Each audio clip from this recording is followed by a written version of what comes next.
Roman সাম্রাজ্য বিস্তার শুরু হবার পর এই শহর রোমানদের অধীনে চলে যায়। রোমান সম্রাট কনস্টান্টাইন শহরের নাম দিলেন কনস্টান্টিনোপল। ইস্তাম্বুল নাম হলো 1453 সালে রোমানদের পরাজিত করে অটোমান তুর্কিদের রাজত্বের সময়।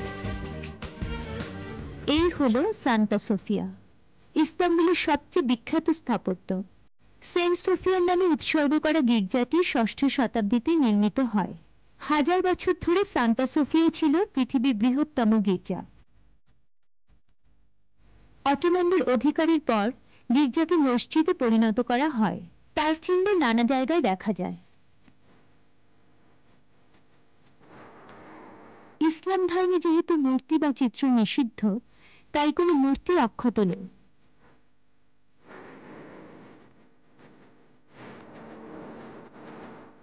ছবির উপরে পলেস্তারা।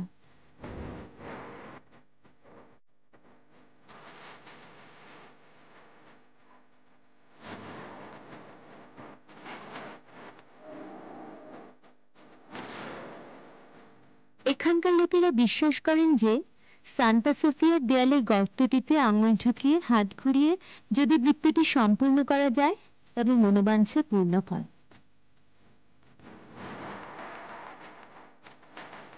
কামাল আতাতুর্কের আমলে এটিকে মিউজিয়ামে পরিণত করা হয়। আমরা ব্লু মস্কের দিকে চলেছি। সান্তা সোফিয়ার কাছে ব্লু মস্ক, চারধারে সুন্দর বাগান। ব্লু মস্ক বা নীল মসজিদ আদৌ নীল রঙের নয়। ভেতরে নীল রঙের বিখ্যাত ইজনিকের টালি ব্যবহার করা হয়েছে বলে নাম হয়ে গিয়েছে ব্লু মস্ক।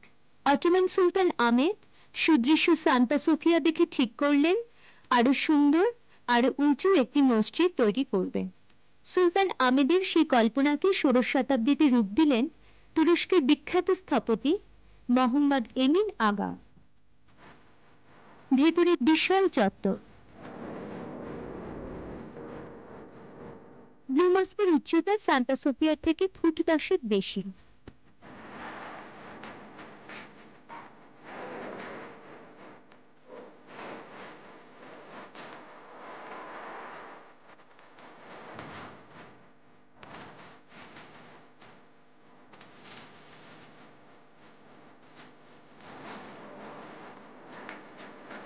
বিশাল উপাসনা স্থান, সমস্ত জায়গাটি কার্পেটে মোড়া। এখানে 10,000 মানুষ একসঙ্গে বসে উপাসনা করতে পারে।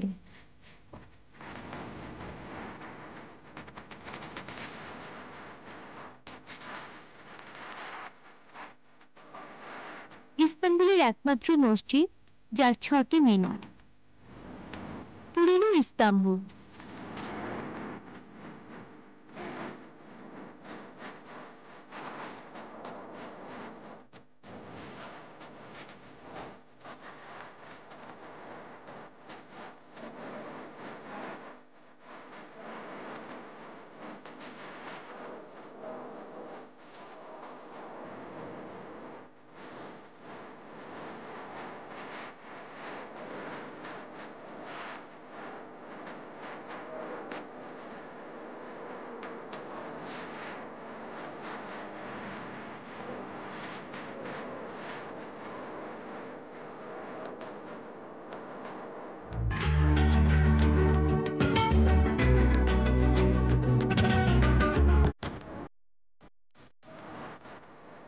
গোল্ডেন হর্নের ওপর সেতু দিয়ে চলেছি।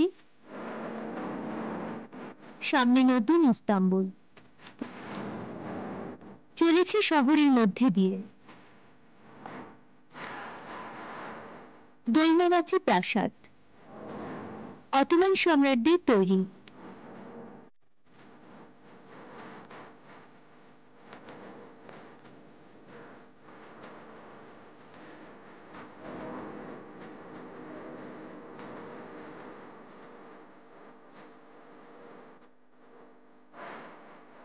যেটি থেকে আমরা উঠছি বসফরাসের উপর স্টিমারে।